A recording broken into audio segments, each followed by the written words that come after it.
Good morning. My name is Julie Klein. I'm in the Center for Latin American and Caribbean Studies at the University of Wisconsin-Milwaukee. We're so happy everyone is joining us today. Be sure again that I guess if you're hearing this, you've already selected a button. If you're a bilingual participant, be sure you stay on one language choice or the other so that you hear everything. I'm thrilled by the number of people who have signed up for this series. We have over 400 from, I've lost count of the number of countries, 25 to 26 countries. We've added a continent or two since the last, if you were here last week. I'm gonna put a map up in the chat shortly, a map link, so you can just see, not that everybody is on today's call, but so that you have a chance to see the community that you're a part of. So this is a 6-part series we're doing this summer. This is our 2nd week. The series is organized by the Center for Latin American and Caribbean Studies at the University of Wisconsin-Milwaukee. And we're a center funded together with our partners at UW-Madison as a Title VI National Resource Center with funding from the US Department of Education. Our center supports teaching, research, and public engagement to learn about the region. We're also co-sponsored by our university's Translation and Interpreting Studies program. As most of you know, this summer program was created in collaboration with the International Youth Library in Munich, the world's largest collection of international children's and young adult literature. Each and every week, I'm going to thank again Hilken Weber, head of language sections, who basically shaped the content of this series, suggested the authors and illustrators and the moderators, and we just built a program around his marvelous ideas. Our simultaneous interpretations today are Diana Arbisser and Fatima Cornwall. Our technical producers are Khadijah Perry and Jay Penn. Thanks also to my colleagues in our center and everyone who helped spread word about this series. We are hoping to also share this via Facebook Live, if our technique works out, for our Cuban colleagues who are unable to join via Zoom. So some other quick housekeeping: you've selected a language channel. Make sure you stay with English or Spanish, but you can switch back and forth. If you have any difficulties, please put your questions in the chat. And we'll be saving questions and discussion after Isol's presentation. Thank you so much for being a part of this. Thanks for your patience in our getting started. Now it gives me great pleasure to introduce our moderator. Fanuel Diaz, originally from Venezuela, currently lives in Colombia, where he's head of strategic relations at Editorial Norma. Previously, he coordinated the Department of Selection of Books for Children and Young People at the Banco del Libro in Venezuela, and directed the Para Para magazine. Stop my share. The Para Para magazine there, he frequently researches and writes about children's literature. Fanuel was awarded a fellowship from the International Youth Library, and he served on many international award committees, including the Hans Christian Andersen, the Bologna Ragazzi, the Ibero-American Catalog of Illustration, and the Bratislava Biennial of Illustration. Let me now ask Fanuel to introduce today's guest. Thank you, Fanuel, and so glad you're both here. Thank you.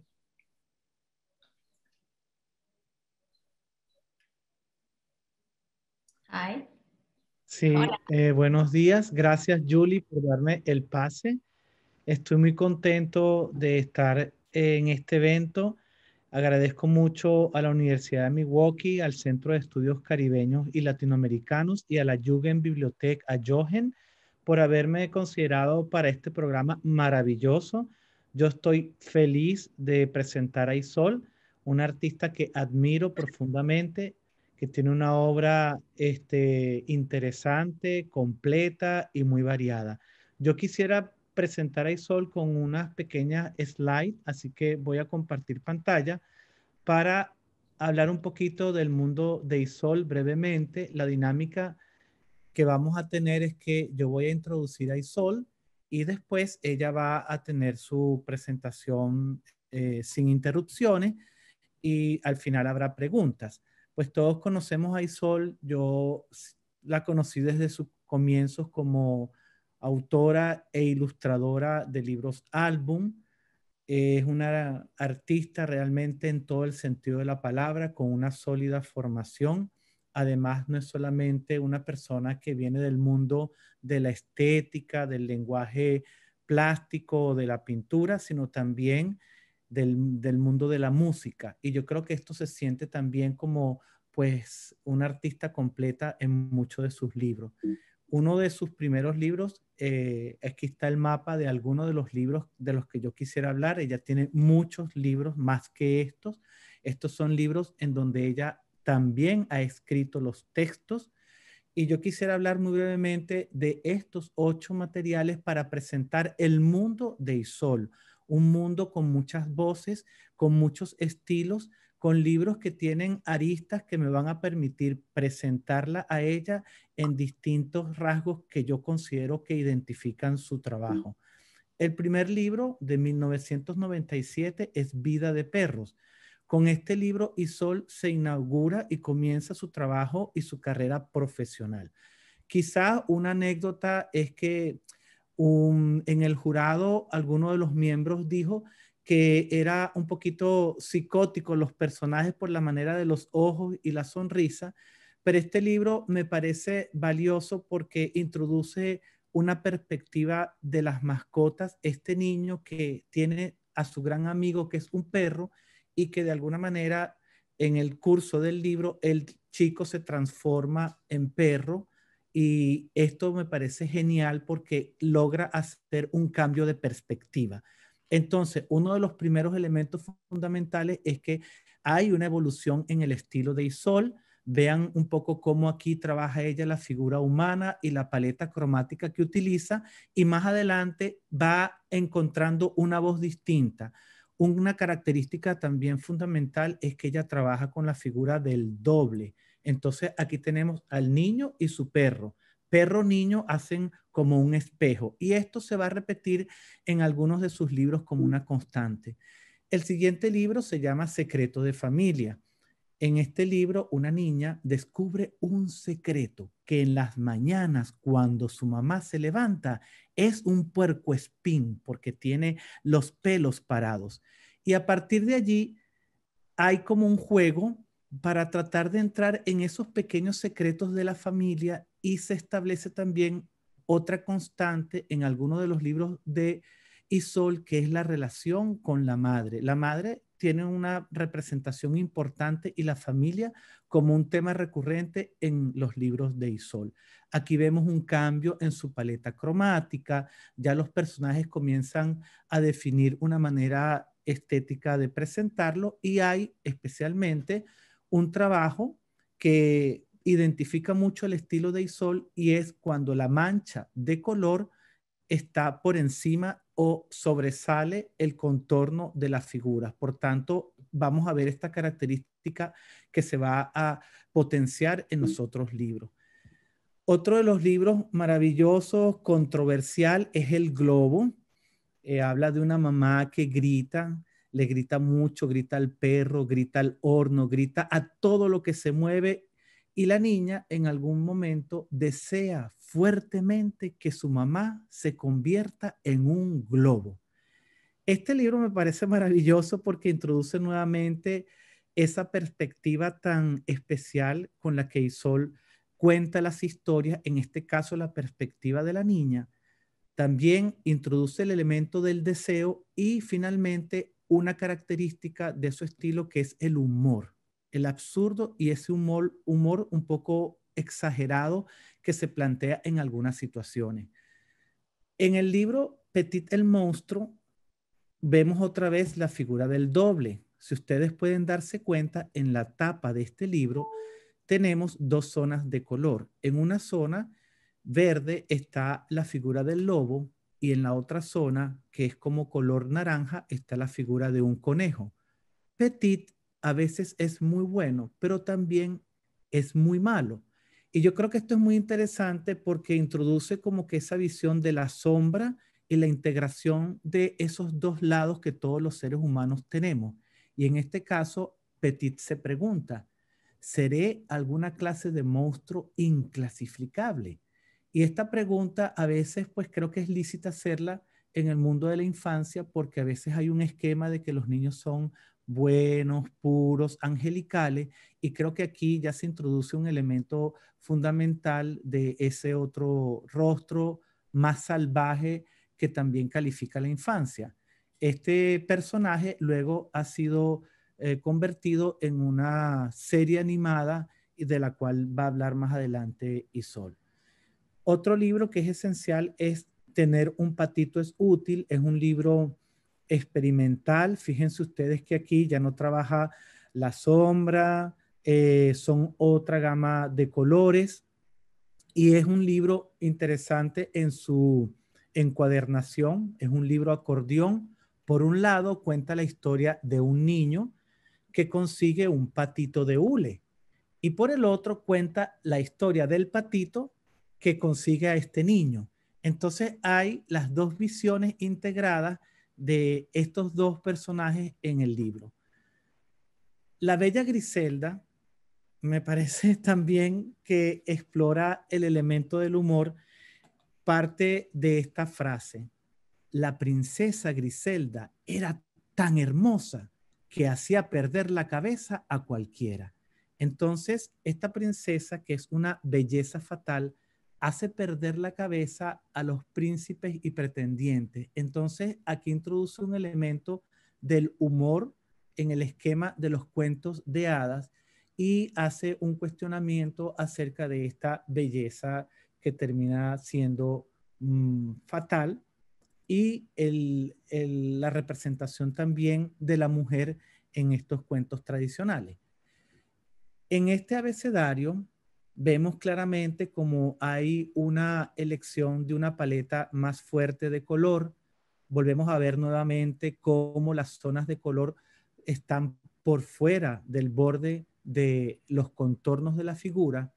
Pero lo que me parece interesante aquí es que hay otra Isol con una voz poética que logra congelar cada momento y hace de este abecedario un libro un poco más de escenas íntimas y de imágenes poderosas.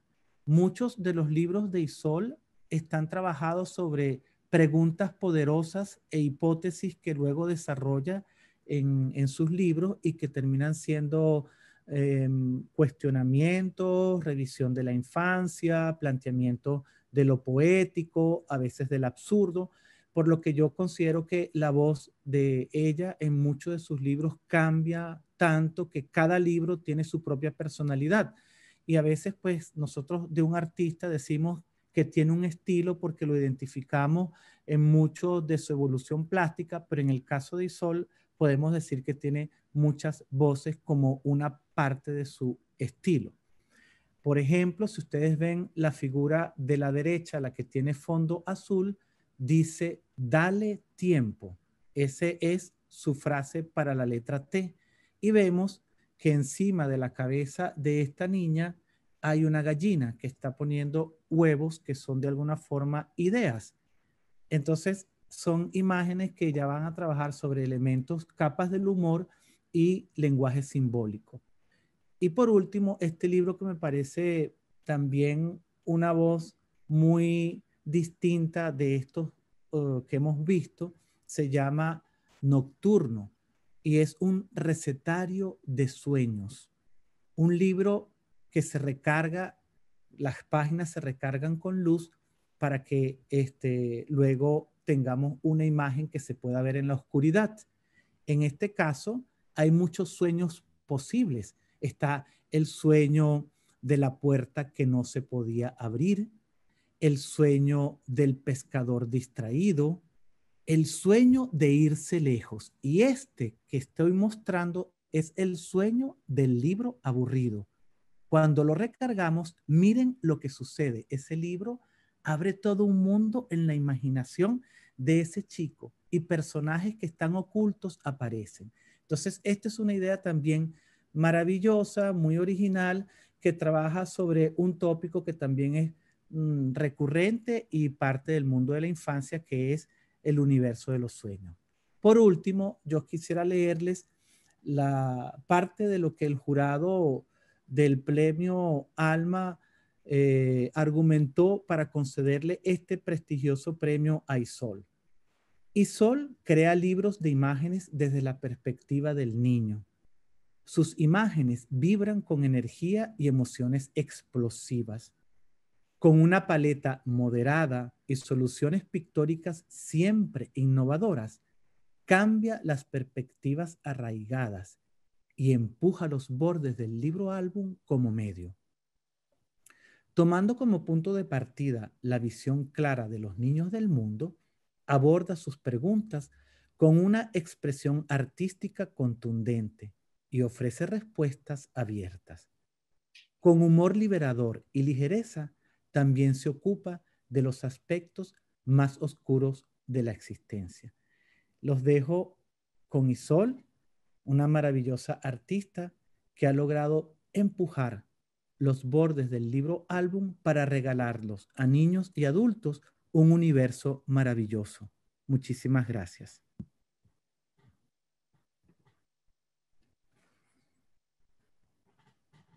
Bueno, muchas gracias. Hola. Hola. Gracias, Manuel, por tu presentación. Casi como que me la creo un poco, qué bien. Bueno, muy agradecida por estar aquí. Es un honor y me encanta también poder estar con gente de tantas personas, de tantos lugares del mundo. Muchas gracias por el interés de la universidad, también de la Yoga en Biblioteca, por organizar esto. Así que bueno, muy honrada, muy contenta. Y bueno, justamente estaba pensando en esto del libro y del arte en sí, también como una especie de traducción, ¿no? A ver, me voy a poner aquí, te tengo aquí a Fanuel, te tengo gigante. A ver si me puedo... como esto de que uno de pronto tiene como una intuición, un deseo, y hace una especie de traducción de esto al convertirlo en un libro, en un dibujo, en un poema, o intenta de alguna manera que se convierta en algo para poder comunicar y compartir. A ver, a ver, ahí estoy. Bueno, entonces, justamente viendo también los libros que destacó Fanuel, también yo me pregunto, ¿no? Cuando también hablamos de autor, ilustrador, ¿no? Yo muchas veces me gusta aclarar que en un libro o álbum, por ejemplo, que es lo que yo más hago, hay dos autores, el ilustrador y el escritor, porque los dos estamos narrando con nuestras herramientas y creando desde una visión personal con nuestras herramientas. Así que en el libro álbum, por lo menos, hay dos autores. Y en mi caso, muchas veces yo soy los dos. Y creo que también eso hace que la concepción del libro, en los casos en que soy la autora integral, sea un poco diferente de cuando ilustro un texto de otra persona, el que también esto necesita igual apropiarme, siempre tengo que apropiarme del texto, por más que no fuera de mi autoría, digamos, para sentir que puedo hacer algo personal, que es lo que me interesa. Pero digamos que cuando yo trabajo pensando ya desde la imagen y el texto juntos, el libro es diferente, ¿no? Porque justamente hay mucho de lo que no está dicho en las palabras que se dice a través del texto, y a veces también ese diálogo puede ser hasta como de oposición, Entonces, el libro es una obra narrativa o es una obra visual, el libro, álbum, ¿no? Literaria. A veces he visto que se trabaja mucho los libros mirándolos desde una perspectiva solo literaria, aunque sean libros álbum. Entonces, me interesa también que a veces estos libros pueden surgir de diferentes como inspiraciones o puntapiés que hacen que eso se convierta en un libro, que puede ser también una imagen, por ejemplo. Puede ser un concepto, como pasó en este libro del patito que hablaba Fanuel. Puede ser una técnica que nos trae una idea, como en Nocturno. Acá tengo los libros que Fanuel mostró. Y también puede ser una frase, una observación sobre lo cotidiano, como en Griselda. También hay algo que para mí es muy importante, y es que el libro es un objeto. Y eso lo disfruto mucho. Disfruto mucho saber que esto es no virtual. Y también ver cómo eso también puede traer un disfrute al lector, así como también puede traer el disfrute la manera en que está dibujado, los colores que usé. Todo eso para mí es parte de eso que estoy ofreciendo, ¿no? Está pasando el tren, perdón. Bueno, este libro es uno de esos libros que para mí tienen algo conceptual y que también desde su formato cuentan, ¿no? Por eso el diseño es tan importante en algunos libros, en todos en general. Un mal diseño puede arruinarnos una hermosa ilustración o mejorar todo un proyecto. Este libro, lo que me pareció interesante, y que hablo de este libro en general porque hay algo de esto de que la autoría integral es muy clara, es porque es un libro, como decía Fanuel, en el que habla de pronto, empieza así, encontré un patito. Estamos acostumbrados a que en general cuando hay un niño o un humano, vamos a tomar la perspectiva del humano, ¿no? Entonces, tenemos todo un primer cuento en el que él habla de cómo usa a este objeto, animal, o no se sabe, no está muy aclarado. Lo usa de sombrero, bueno.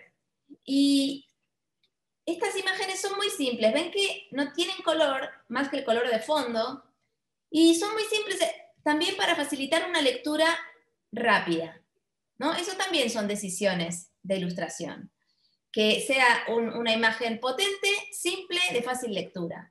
¿Para qué? Cuando yo llego al final, que empieza la otra parte del libro, que se llama Tener un nene es útil, puedo darme cuenta que la imagen es exactamente la misma, que lo que ha cambiado es el texto y la perspectiva. Ahora habla el pato.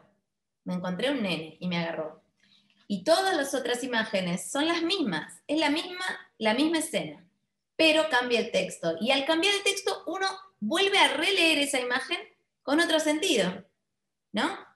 Entonces a mí me interesa mucho justamente ese diálogo entre imagen y texto, esa potencia que se puede dar, ¿no? Como, según cómo uno lea una imagen subida o lo que sea, va a sentir algo diferente acerca de eso que está pasando.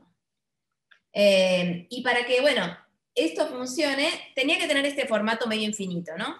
Que también le da otra funcionalidad, si uno quiere hablar de función, que es que los niños se meten adentro de este objeto, ¿no? Es un objeto como bastante resistente, por suerte, y entonces también tiene algo de lo físico que es interesante. Entonces este fue un concepto que llevó a hacer este libro. No digo, ay, tengo una historia de un patito para contar. No, la historia es que lo mismo se puede contar desde dos puntos de vista diferentes.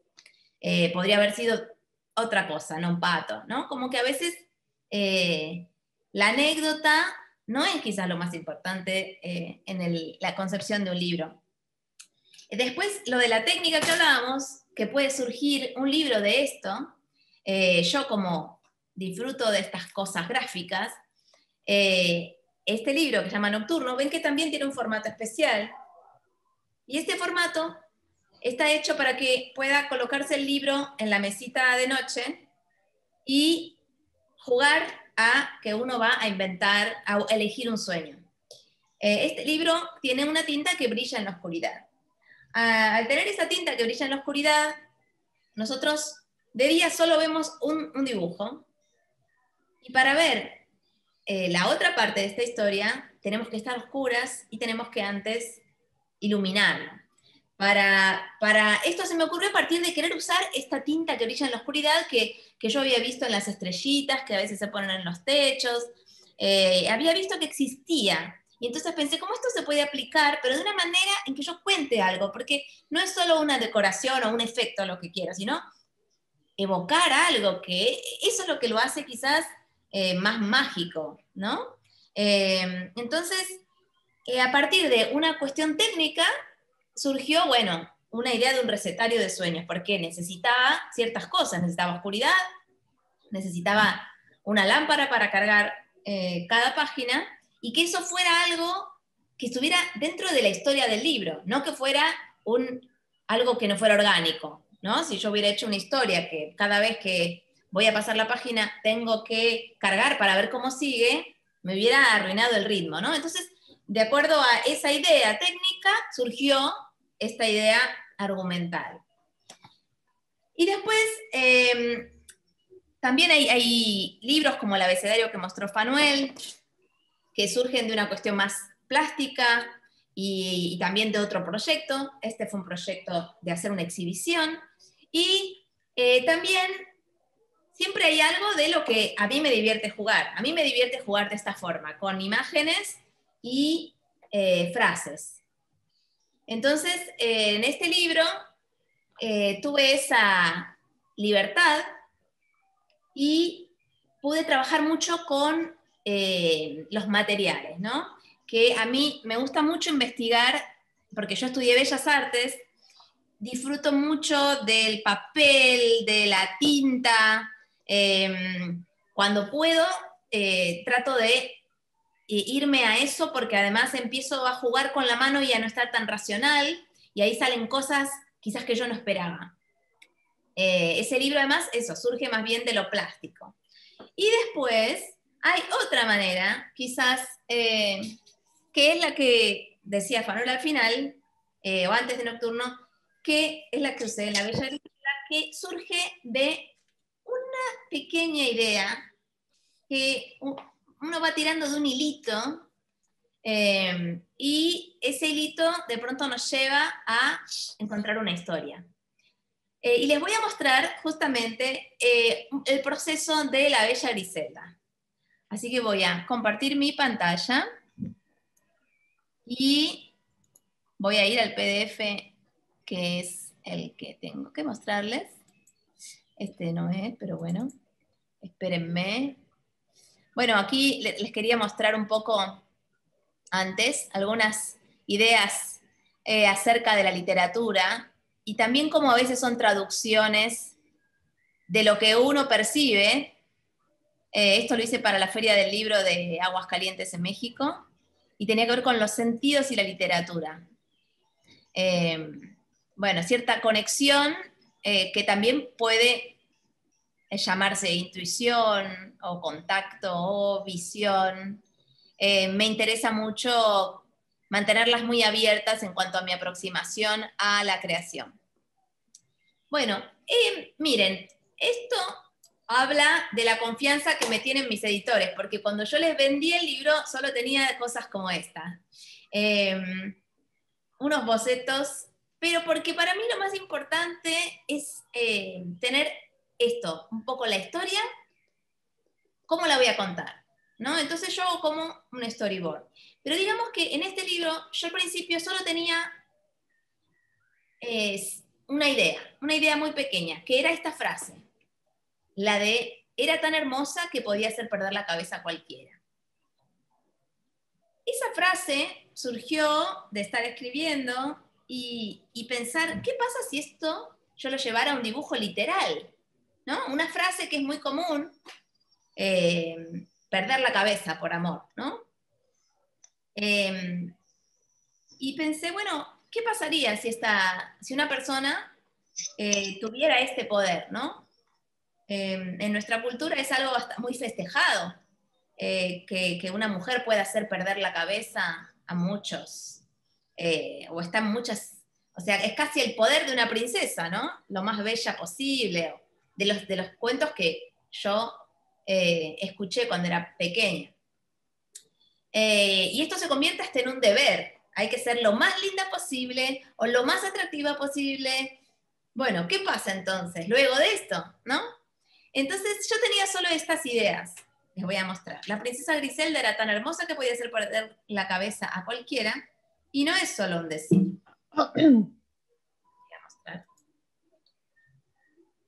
En los bailes de la corte, de solo verla, las cabezas de los caballeros y príncipes se iban rodando tras ella, suspirando por su amor.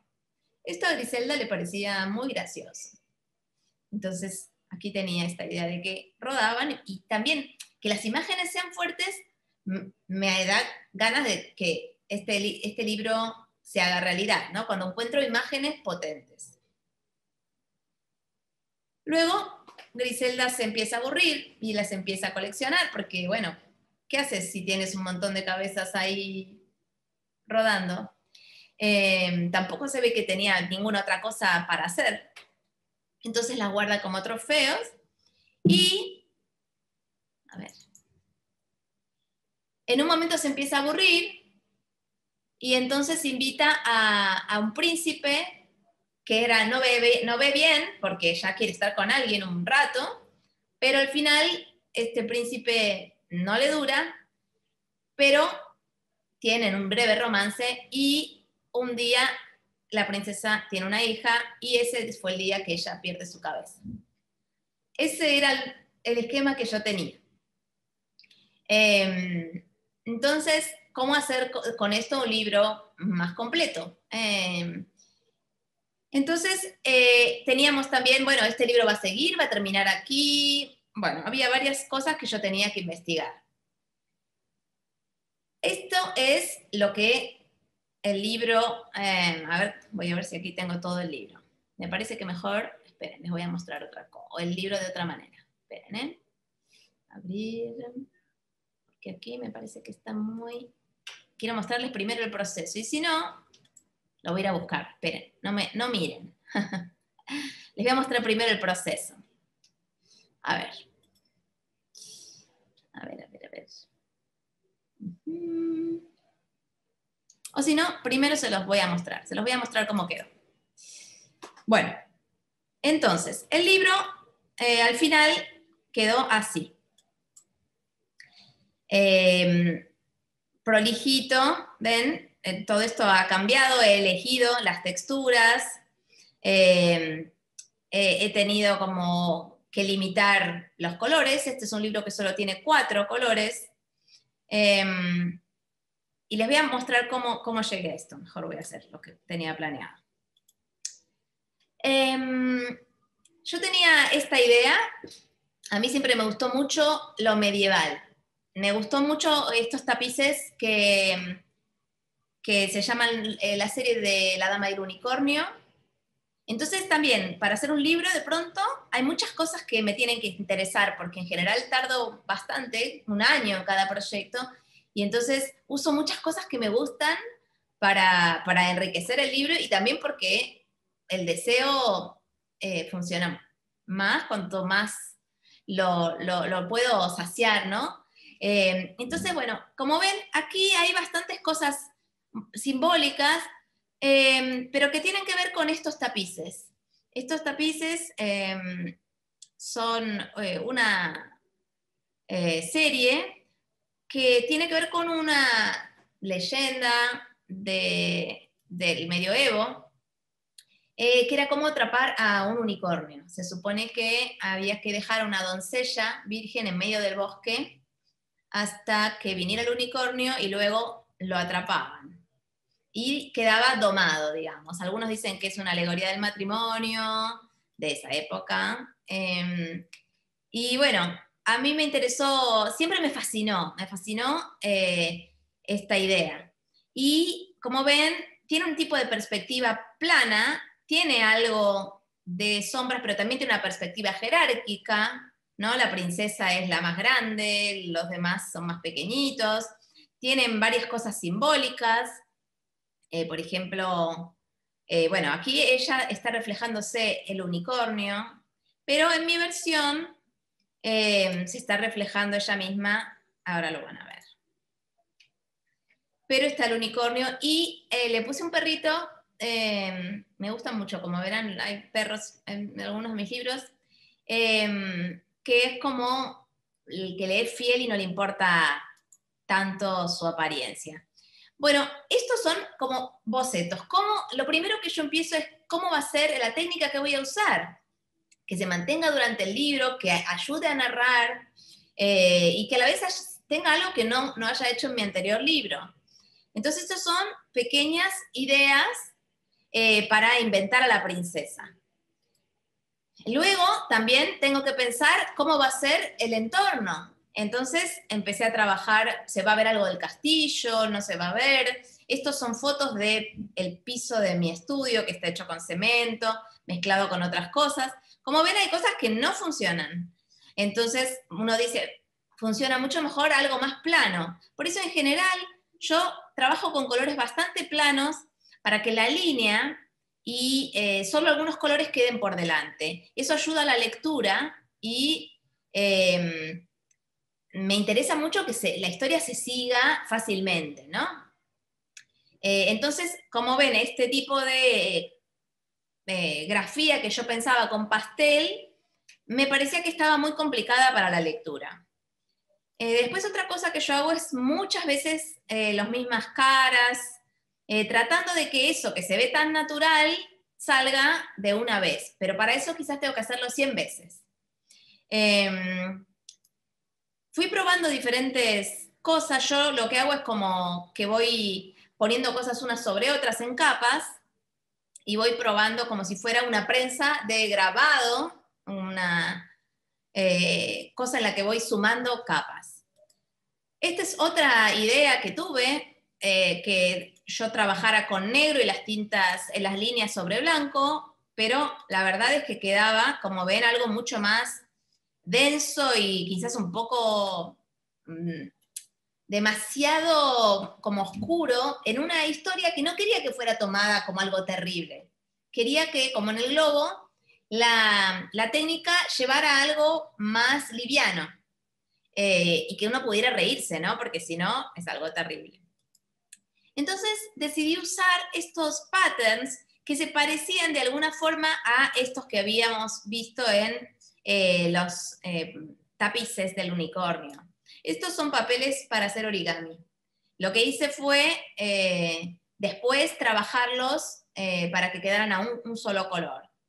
Para los fondos y para lograr algo de profundidad de castillo, hice estas pruebas con diferentes papeles que luego fui probando.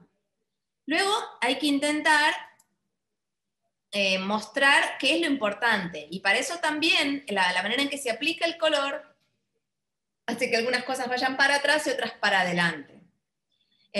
Como ven, todavía no tenía muy definida la princesa ni su vestido, que era la única que iba a tener un trabajo en el vestido para que fuera la más importante. Al final, este es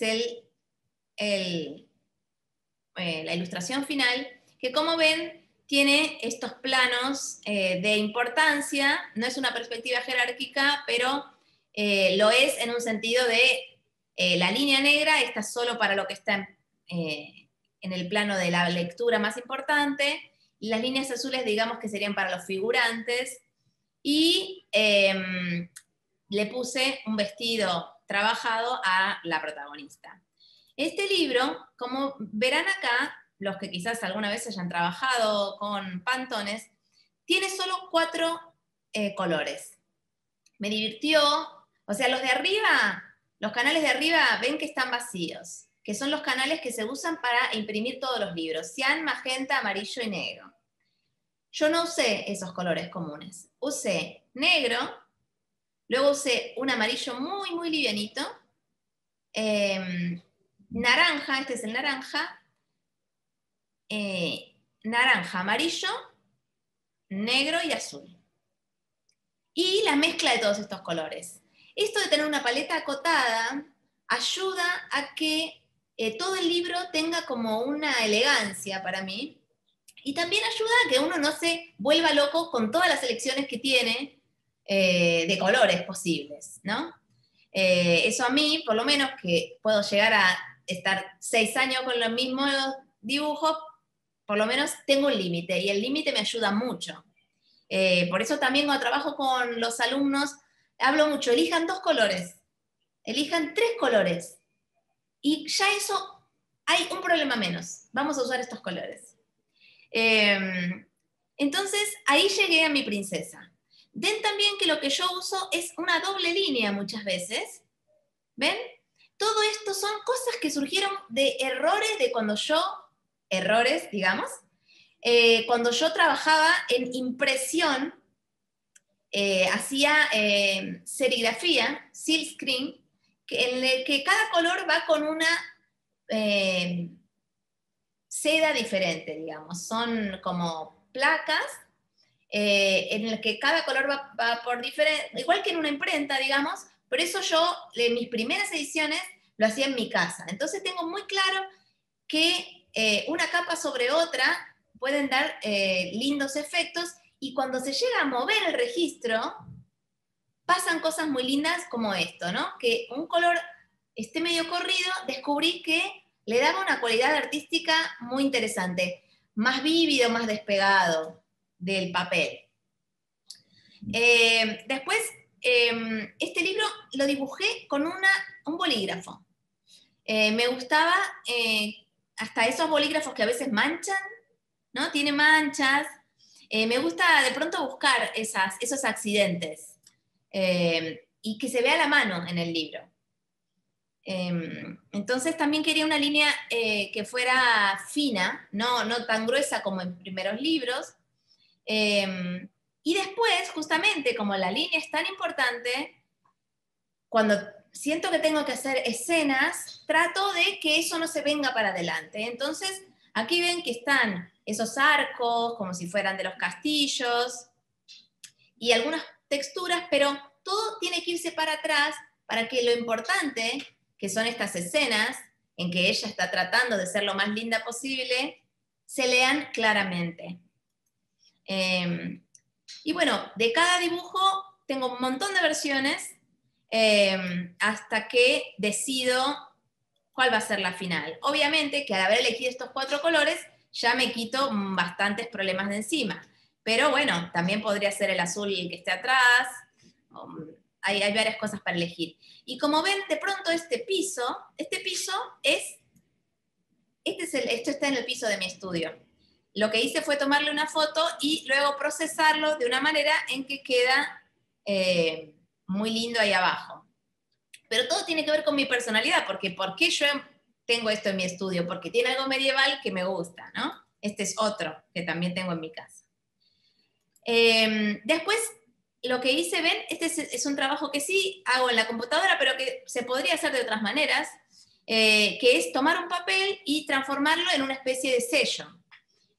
Entonces ahí pude trabajar, de pronto hacer entornos más principescos, algo que en mis otros libros jamás había hecho, y que no me importa, me interesa también que sea frío en algún lugar, que sea lo que se nota que no está hecho a mano, que es un papel de decoración. Me interesaba mucho esta idea que surgió haciendo el libro, que fue que en vez de amarla por ser tan hermosa, todos le empiezan a tener miedo. Porque hay una idea que me parecía y que de pronto me cayó en un momento en la vida y también me quitó muchos problemas, y es que la perfección no es algo muy agradable, ni para uno ni para los demás. Para uno es imposible, pero tener a alguien perfecto al lado debe ser lo peor, porque además uno sabe que es imposible. Entonces apareció esta imagen de que cuanto más ella trabajaba por esa perfección que pensaba que era lo que el mundo le pedía, más separada del mundo estaba. ¿Y qué era lo que pasaba?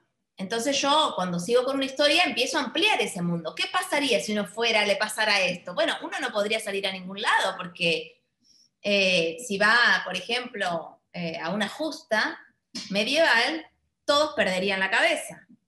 Aquí de nuevo me fui a referencias que me gustan. Esto es un cuadro de Paolo Uccello, y de aquí tomé algunos caballos. Esto es un boceto, ¿ven? Pero me pareció interesante traer algo de lo real en este libro, o de la imaginería medieval a este libro, que se combinara con mi trazo, que es más moderno. Y este libro me llevó mucho tiempo, porque yo no solía tener escenas con, por ejemplo, muchas personas, como en este caso. Miren cómo fue pasando de una idea así bosquejo de acá hay gente, acá a ver cómo muestro esa gente, y al final lograr esto de que cómo hacer que cada plano tenga más importancia y se lea lo que yo quiero, ¿no? El contraste más fuerte siempre es lo que primero yo voy a mirar, y luego voy a ir mirando las diferentes zonas del dibujo. Lo que le pasa a esta chica es que entonces no la empiezan a invitar a ningún lado. Ella, cuando pasa, todos cierran sus ventanas. Entonces quise hacer una escena de castillos, y para esto también pensé, quiero que esos castillos tengan un poco más de presencia. Entonces agarré un par de fotos de castillos, las convertí como en algo, un grabadito, y las puse detrás de mi dibujo. Entonces todas esas combinaciones son cosas pequeñas, pero que le empiezan a dar fuerza al trabajo, y diferentes planos, y hasta diferentes pesos. Bueno, como Griselda ya no le invitan a ningún lado, ¿qué hago? Digo, ¿qué pasa en esta historia? Bueno, ella se empieza a aburrir, se aburre, cómo es su escena, cómo es... Vieron que también combino algo de perspectiva en ella con una perspectiva muy japonesa, muy medieval también, en que las texturas van completamente planas. Entonces, bueno, ella está sola con su perro y sus cabezas. Aquí ven diferentes versiones de cómo puede, primero la cara de ella, puede cambiar su posición, y luego siempre termino sacando colores, ¿no? Ven que a veces eso parece mejor, funciona mejor. Entonces ella llama a este príncipe, acá no quería que se viera el príncipe se le ve solo su cabeza cuando cae, y termina en la pared, ¿no? Pero lo importante aquí es este encuentro y ella. Esos son los lugares que tienen la sombra y el contraste más fuerte. Todo esto, obviamente, yo tardo mucho en encontrarlo. Voy probando y probando. Hasta que llegamos a este momento. Este momento, para mí, tenía que tener algo desde impronta del boceto que me había gustado mucho, y que Griselda me cayera en ese momento muy bien. Quería que ese fuera un momento de alegría, a pesar de perder la cabeza, ¿no? Porque en realidad enamorarse es un momento de mucha alegría. Y este era el primer final, lo primero que se me había ocurrido, pero luego yo en mi boceto tenía dos versiones de esto, por ejemplo. Cuando tiene la hija, que no se viera esa escena, sino que se viera por un lado la niña y por otro su cabeza. Y luego tenía una escena muy dura, que estaba la niña abrazando la cabeza. Lo que yo quería era que alguien sintiera pena. Si no, me parecía un libro muy cínico, un libro en el que nos reíamos de la desgracia ajena también, ¿no? Como, fue mala, y entonces se le perdió la cabeza. Eso a mí no me interesa. Yo, en realidad, no juzgo a los personajes. Me interesa tener cierta compasión por todos los personajes, porque, como dice Petit, todos tenemos monstruos adentro, y yo quiero tener compasión también por mí y por el lector. No quiero bajar una línea, aquí los buenos y aquí los malos. Entonces, bueno, tenía esta escena, pero era tan dura que al final la cambié. Tenemos esta escena que me encanta ahora, o sea, pasa esto y seguidamente pasa esta escena en la que ella, claro, no le gusta, Y ahí aparece la perspectiva del niño, que es la que más me gusta a mí. Este es el primer libro en el que la protagonista no es un niño o una niña, pero necesitaba esta mirada profundamente para que alguien dijera, esto no está bueno. Y entonces trataba de volvérsela a poner la cabeza, pero claro, nadie quería, porque la verdad que era un problemón. Y también aquí tuvimos grandes discusiones con algunos de los editores que hicieron el libro, porque alguno me decía, ¿y si ella tiene el poder de volverle la cabeza a todos? Y yo digo, ¿por qué esta niña va a tener que solucionar los problemas de su madre? Déjela, déjela feliz. O ¿por qué sigue el cuento? ¿Por qué no termina antes? Y porque necesito esta mirada de la niña sobre su madre. Necesito esta mirada que vuelve a mirar todo de una manera sin prejuicio, sin juzgar. Entonces, bueno, esta historia sigue y la niña supera esta situación y desarrolla otros poderes, digamos. Que ahora se los voy a mostrar cómo quedó el libro completo para que vean cómo todos estos devenires luego parece que no hubieran existido, por suerte. Entonces aquí tenemos, les muestro rápidamente, pero para que vean cómo después todo se va organizando. Hasta las guardas, uso las mismas cosas que fui encontrando en el camino, uso la heráldica, las ideas, esto en general hago el final, las portadas, las guardas, porque decanta todo lo que trabajé. Aparecen como estas zonas de castillo, entonces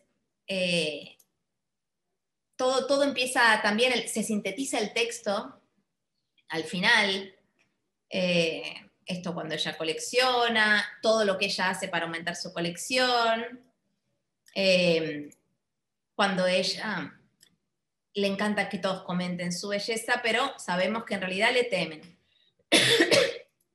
Entonces su belleza era muy peligrosa, traía desastres. Luego aparece esto, los reinos se iban quedando acéfalos. También me gustaba jugar con otros decires que escuchamos, ¿no? Cuando sin sus mejores reyes y príncipes. Nadie podía resistirse a Griselda. Un montón de frases se usan, como si fuera algo bueno, ¿no? Pero entonces, como nadie podía resistirse, todos se empiezan a esconder. Y ella piensa, pura envidia. Ella se aburre, pasa esta situación, esto queda así. A la princesita la situación no le pareció muy divertida, que era lo que a Griselda le parecía cuando se le caían las cabezas de los otros. ¿No se puede arreglar? Parecía preguntar la pequeña, pero nadie sabía cómo y tampoco tenía muchas ganas. Afortunadamente la princesita pronto se entretuvo con otras cosas. Todos querían conocerla, acá está, y jugar con ella. La niña tenía el don de la simpatía y el palacio se llenó de risas. Con el tiempo aprendió a dibujar, contar cuentos, hacer teatro y hasta descifrar mapas. Pero lo que más le gustaba era armar rompecabezas. En inglés no se usa la palabra rompecabezas. Entonces tuvimos que cambiarlo y perdió un poco. Decía jigsaw puzzles y después agregaba, le gustaba poner cosas juntas, digamos, volver a armar cosas. Pero la verdad que el juego poético no funciona tanto, sí funciona en italiano, en muchos países ese juego se llama rompecabezas. Pero bueno, a mí me gustaba tanto ese final que no lo pude cambiar pensando en otros países. Y bueno, este es un libro, a mí me gusta pensar que esta princesita fue mucho más feliz que su madre. Y también hice este libro antes de ser mamá, y creo que esto liberó algo porque luego tuve un hijo y no tuve miedo de perder la cabeza. Y bueno, con el tiempo a veces me doy cuenta por qué hice un libro, ¿no? pero el proceso de hacerlo trae mucho descubrimiento. Es algo como muy interesante. Y todas estas opciones que van apareciendo también tienen que ver con dejar un tiempo para que el libro vaya decantando, mostrarle a personas, ver qué sucede con esto, ¿no? Yo no le muestro a los niños no suelo mostrar a niños mis libros, sino a colegas o amigos que les gusta mucho este tipo de libros o que tienen una mirada parecida, pero sí pienso que esto puedan leerlo niños. Y con este libro pasó algo especial que es que los niños no se asustan y los padres sí. Pero también tiene que ver con esto que es poder reírse un poco de nosotros mismos y de ciertas ideas y no tomarlas muy a pecho. Pasó que justo, bueno, en México, el momento que salió el libro, había como los narcos estaban descabezando personas. Entonces, claro, no podían reírse los adultos, porque uno no puede hacer humor negro con algo que siente muy cercano, tiene que poder reírse, ¿verdad? Pero cuando yo fui, a los niños les amaban el libro. Así que, bueno, a veces uno no sabe lo que va a pasar. Aquí en Argentina, que además estamos muy psicoanalizados, hay como una idea de poder reírse de algunas cosas, quizás a veces, bueno, es mi humor, ¿no? Como que siento que a veces es más fácil, pero me parece que es un libro, yo estoy muy contenta con el libro porque no sé bien, algunos me dicen, ay, fue un libro feminista, yo no tengo idea, pero sí sé que cuando yo era niña yo quería ser una princesa y me dormía con las manitos así, como la Bella Durmiente, porque lo había visto en Disney, y por suerte ya me di cuenta que no, que no trae mucha recompensa. Eso. Y de pronto, miren, a qué edad me aparece este cuento. Es así. No sé si Fanuel quiere decir algo, comentar algo antes de que pase a otra cosa. Sí, quería comentar que me parece muy interesante que hayas planteado la cocina de tu creatividad y has tocado muchos temas muy, bueno, curiosos en términos de, por ejemplo, los accidentes creativos. Has tocado también el tema de la perspectiva cuando se sube desde, pues, el creador, el niño. Has tocado también la receptividad de los libros y me gusta mucho un tópico que has señalado y que tiene que ver con la relación con el editor. Quizás sea interesante que en algún momento puedas comentar, porque pues algunos de tus libros no tuviste que defenderlos, me imagino, o imponer algunas ideas o negociar. Entonces, en ese proceso, ¿qué ganas tú del editor o cuáles han sido unas ganancias significativas en tu relación con los editores de tus libros? Sí, está bueno eso. Es importante para mí tener claro qué es lo que vale del libro, como porque eso lo voy a defender. En Vida de Perros, por ejemplo, como tú comentaste, me decían que estaban psicóticos mis personajes, pero tenía que ver con un lenguaje que viene del humor argentino, del cómic argentino y de tener como un valor cierta exageración, que al ser un libro que iba a publicarse en México, en otra cultura, yo tenía que poder entender que ellos quizás no lo leían de la misma manera que yo. Y no era ni que estaba mal ni bien, pero había un lugar que yo quería defender, que era lo que a mí me resultaba interesante del libro. Si yo empiezo a solo regirme por el criterio del otro, ya luego pierdo pista, porque no sé qué es bueno, qué es malo, ¿no? Y eso es un peligro, y más cuando uno está empezando. Por suerte, pude hablarlo, pude defender mis puntos de vista. Traté o sea, en Vida de Perros, el gran, la historia surgió de un dibujo, y era el dibujo que más me cuestionaban, que se dice, están re locos, pero para mí eso era muy gracioso. Entonces, ¿qué haces? Como, o sea, a mí me da gracia y a ti te pone nervioso, tenemos que hacer una apuesta. ¿Qué pasará con el público? Entonces, yo lo que hice fue ver hasta qué punto podía cambiar algo, que lo que hice fue achicar un ojo del niño, porque tenía el doble el ojo, y agrandarle el otro, como que esa proporción no fuera tan exagerada, y le dije, hasta ahí es lo que yo puedo. Pero bueno, eso es también que empiece el público a conocer tu lenguaje, a saber cómo quizás relacionarse con eso y a interpretarlo. Porque luego, cuando hice otros libros para fondo, me decían, haz esos personajes locos que te salen tan graciosos, ¿no? Como que se acostumbraron a leerlos como con gracia y no preocupándose.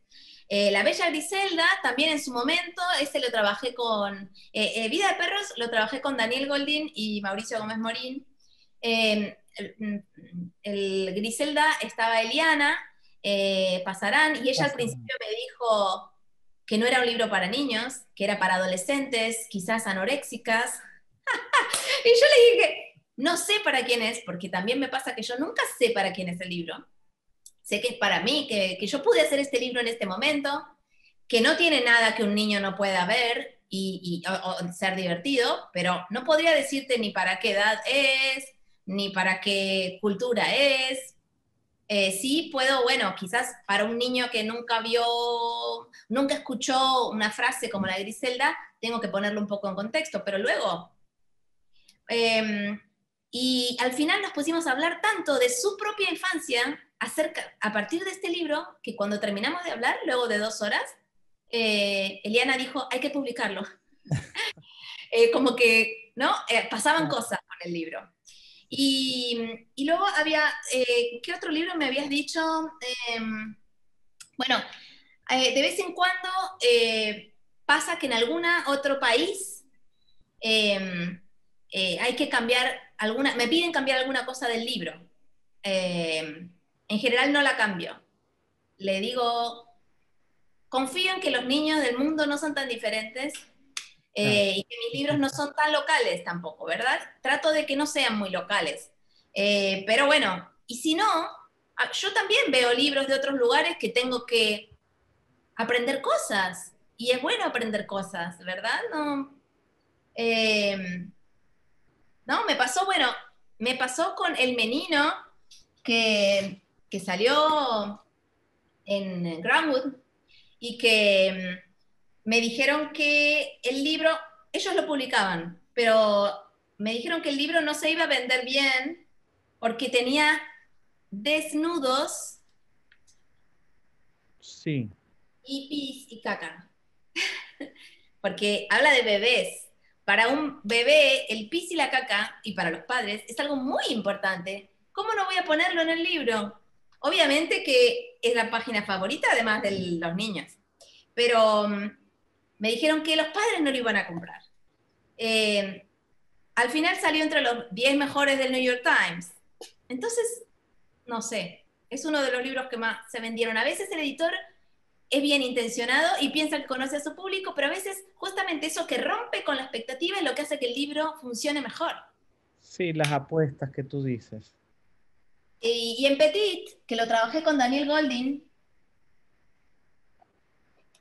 este libro, justamente usé esto que tú comentas, lo de mover, como siempre lo hago, ¿no? El color de la imagen. Pero aquí me dijo Daniel, ¿y por qué no hace directamente una forma específica?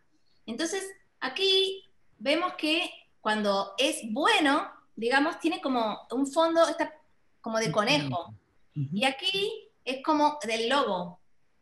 Porque yo quería trabajar también con las ideas culturales que tenemos acerca de lo bueno y lo malo, ¿no? ¿Por qué un conejo es bueno? Porque es vegetariano. Y el lobo es malo porque se come el conejo, pero en realidad es lo que le tocó al lobo, ¿no? Claro. Entonces, todo eso habla en el libro también de que no todo es tan Claro, ¿verdad? Entonces aquí cuando dice que es malo en matemáticas y bueno en lengua, le hago en matemáticas que el niño tiene un 0 y la maestra es un 1, ¿no? Que es la nota más baja aquí. Y cuando es bueno, la maestra tiene el 1 y el 0, o sea, tienen las mismas letras pero ubicadas en diferente lugar. Bueno, los mismos números. Entonces fue divertido también esa propuesta que me hizo Daniel, porque me abrió a pensar otra cosa, que aunque es sutil, agrega.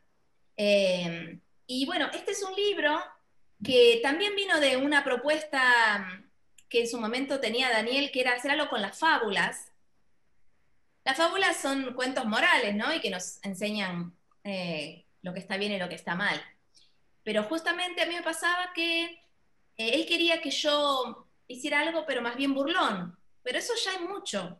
Ya lo hizo Roald Dahl, ya lo hizo un montón de gente.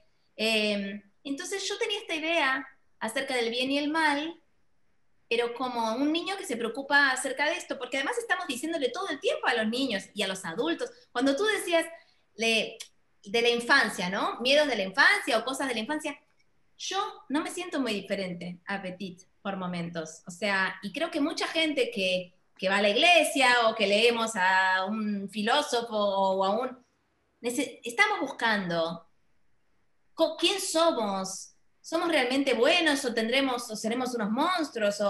O hay algo de lo humano en eso y que está bien pensarlo, porque si uno no lo piensa, es peor. Porque un día haces una locura y no sabes cómo vino, de dónde vino. Si yo era, ¿no? Esa gente que es súper rígida y que en general es la que le dice a todos lo que tienen que hacer y un día decís, pero este al final estaba más loco que yo. Es mejor para mí trabajar estas cosas, como poder asumirlas en las culturas también, ¿no? O sea, Hitler no salió de la nada, salió de la locura de muchos.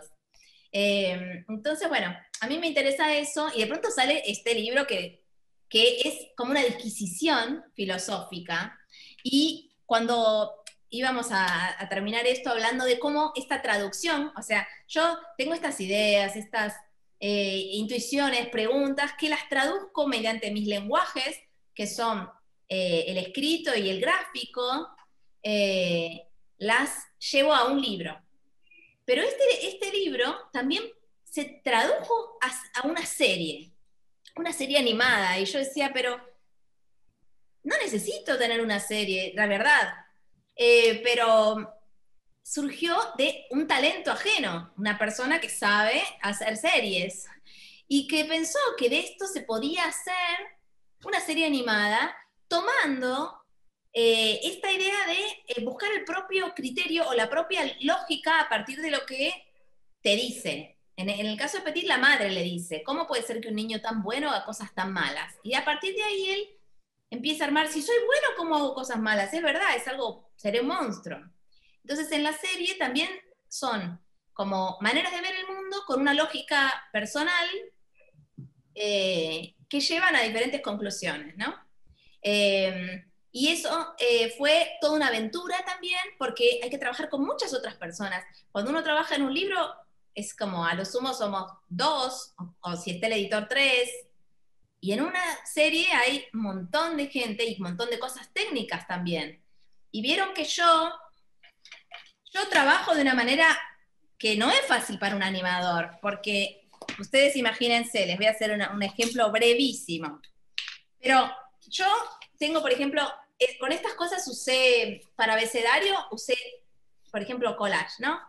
Entonces yo a veces, a partir de estas cosas, esto lo pueden hacer con sus alumnos también, a partir de quizás formas y pensar, bueno, aquí, ya, para mí, por ejemplo, ya tengo a Petit acá. Tengo el pelo y tengo el cuerpo. Pero esto podría ser, no sé, un barco, podría ser un pájaro con un pico gigante. Bueno, Anthony Brown juega como el juego de las formas, le llama esto, ¿no? Pero entonces yo lo que hago, esto de mover las placas por arriba de los personajes, en animación es casi imposible, porque la animación necesita otro tipo de de técnica en el cual el personajito tiene que ir corriendo por un fondo y no puede ir cambiándole la cara cada vez, digamos, en cuanto a qué fondo tenga atrás. Y después yo tengo otra cosa que es que me gustan las cosas con textura, crayones, ¿no? Que la línea quede bien, a ver, por ejemplo, y ¿no? Que tenga como unas texturas interesantes. Bueno, Petit tiene así en realidad. Y todo el tiempo trabajo con el descentramiento un poco, ¿no? Me parece que eso lo hace más artístico, tiene que ver no es algo que yo haya inventado, tiene que ver con las bellas artes, ¿no? Con ciertos pintores y con el grabado, como les decía. Pero, y también no tengo formas rectas, digamos. Yo todo el tiempo le estoy diciendo que todo parezca un poquitito en movimiento. Entonces ahora les voy a mostrar, si me permiten, un tráiler de la primera temporada de Petit. Está en castellano, no sé si van a poder... a ver, esperen. Voy a buscarlo, lo voy a abrir primero aquí. Ahí lo voy a poner. Este es uno en que Petit tiene miedo de meterse en el agua porque dice que le va a entrar agua al cerebro. Tiene una teoría al respecto. A ver, entonces ahora voy a compartir la pantalla con esto. Esperen, cerrar.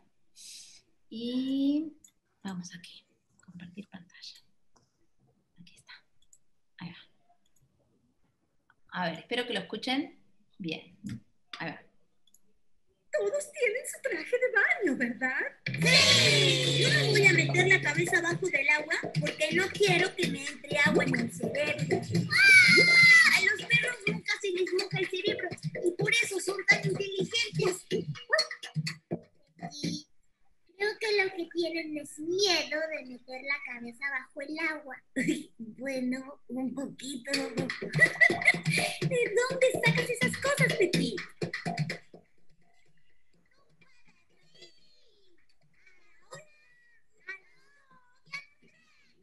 Bajo el mundo misterioso, lleno de monstruos. ¡Mamá! Tal vez solo tienes que recordar cómo lo hacías antes de nacer.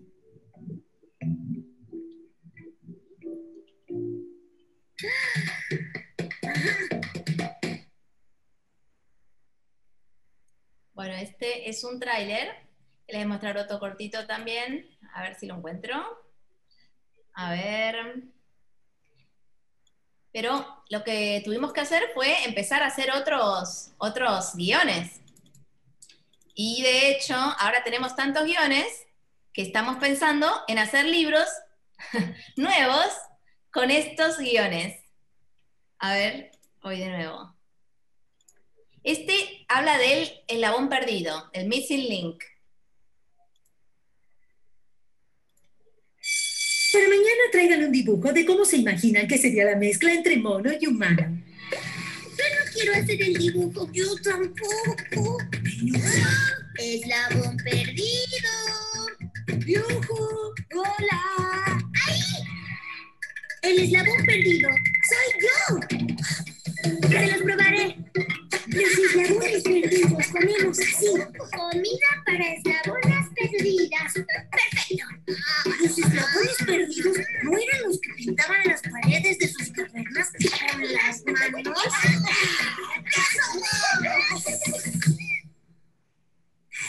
¡Eslabón perdido de verdad! ¿Qué es este desorden? Sus dibujos son muy originales. ¿En qué clase de monstruos se inspiraron? En la mamá de Petit.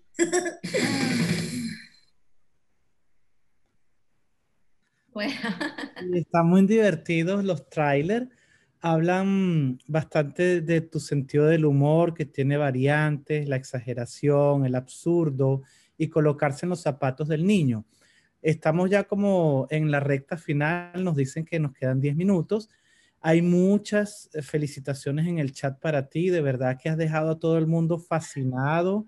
Eso de haber hecho de manera espontánea un Petit con las manchas con tus formas de colores, haber hablado de tu estilo, tiene al auditorio cautivado, yo mismo también estoy cautivado, y me gustaría entrar en un territorio que yo creo que es muy consciente, aunque no sé si tú lo tienes ya como una parte de tu trabajo creativo, y en una entrevista que te hicieron en Imaginaria, tú hablaste del niño como un extraterrestre.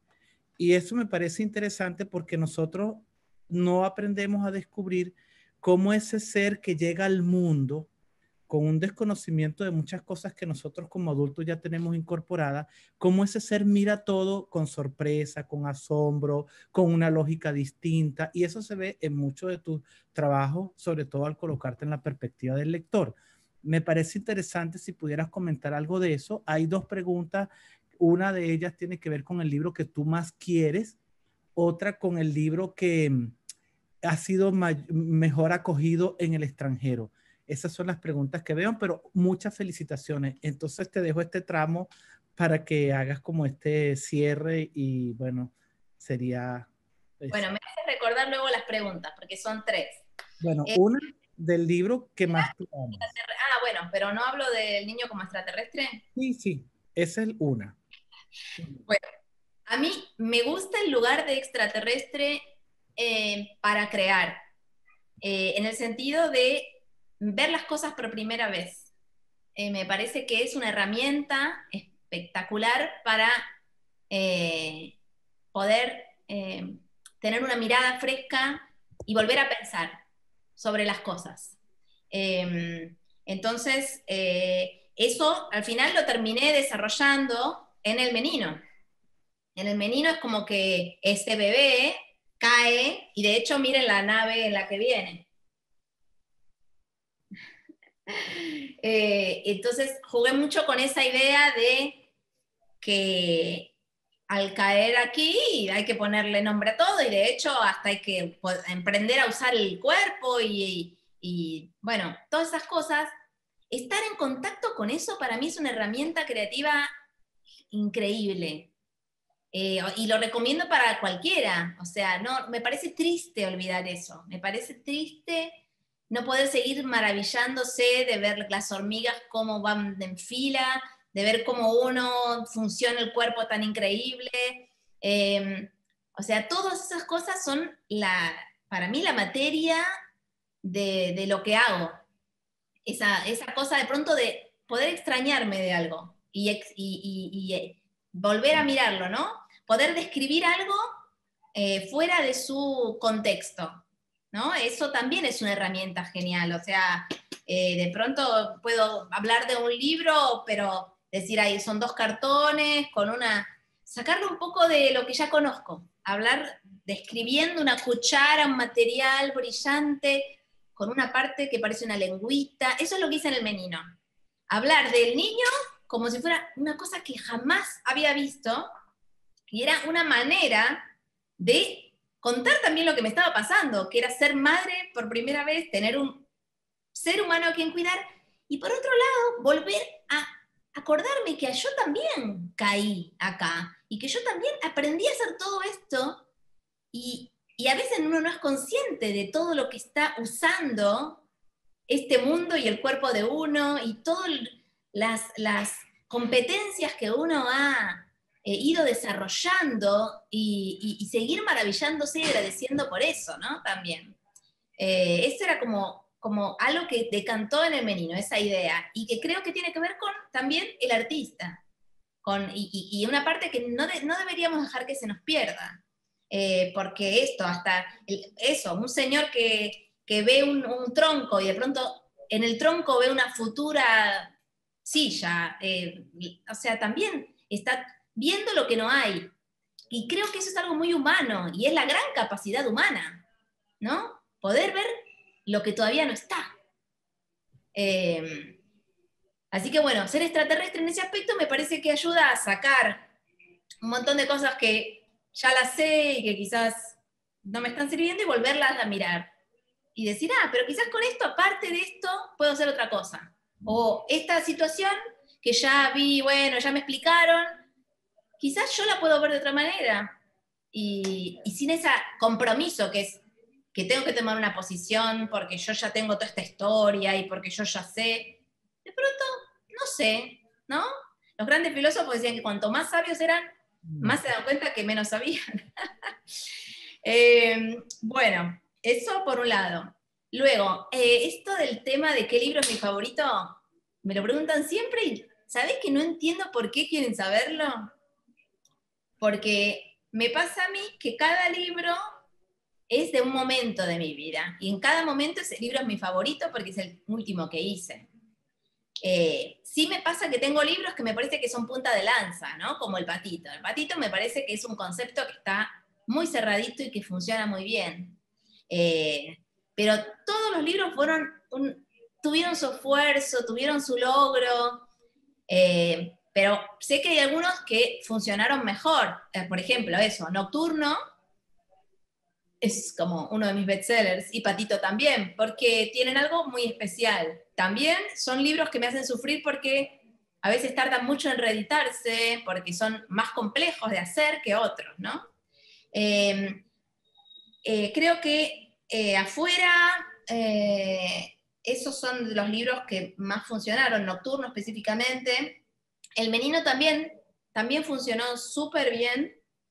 Y Secreto de Familia también es uno de los que ha funcionado mejor en algunos lugares. Digamos que esos son...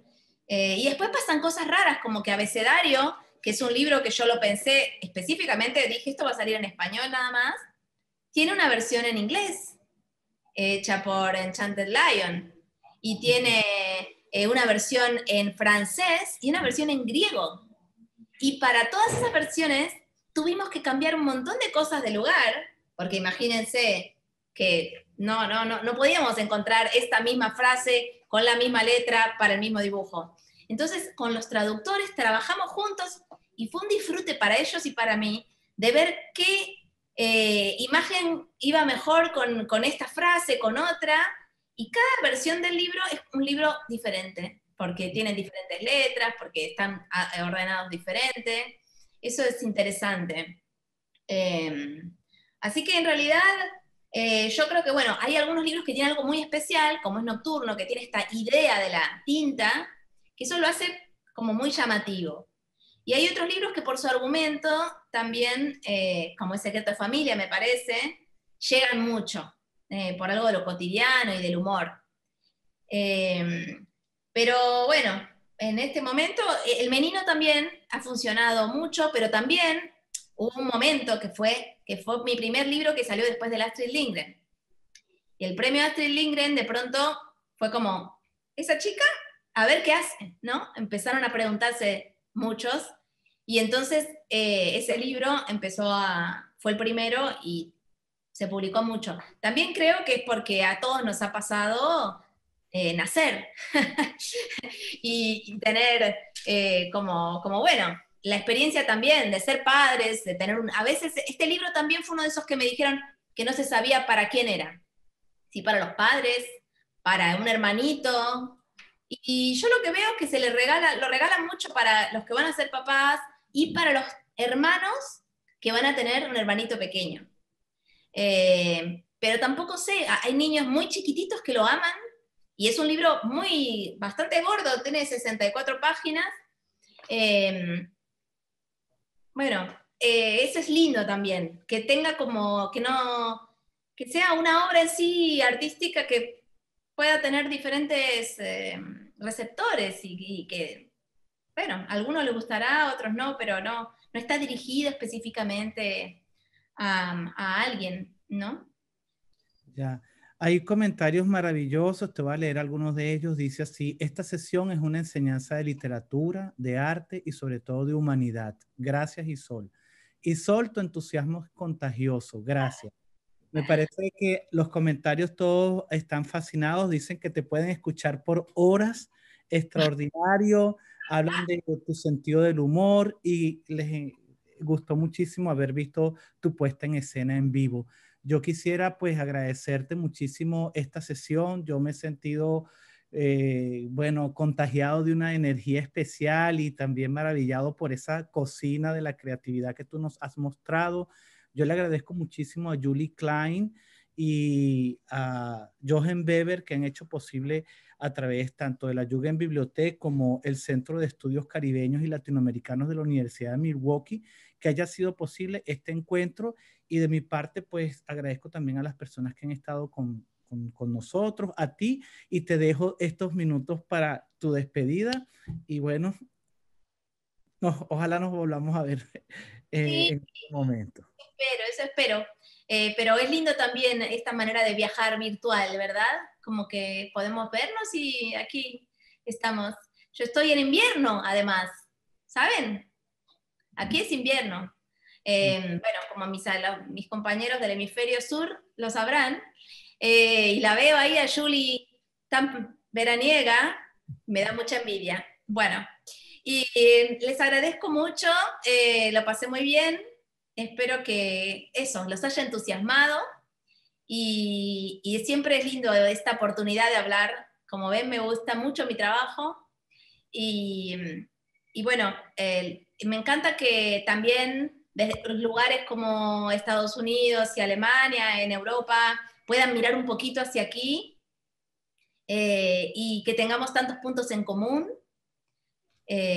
porque, por ejemplo, en mi caso, el humor, a veces yo no estaba muy segura si funcionaba en otros hemisferios, si funciona. Creo que hay cosas de lo humano que tenemos todos en común y que nos unen y que aprendemos de eso un montón.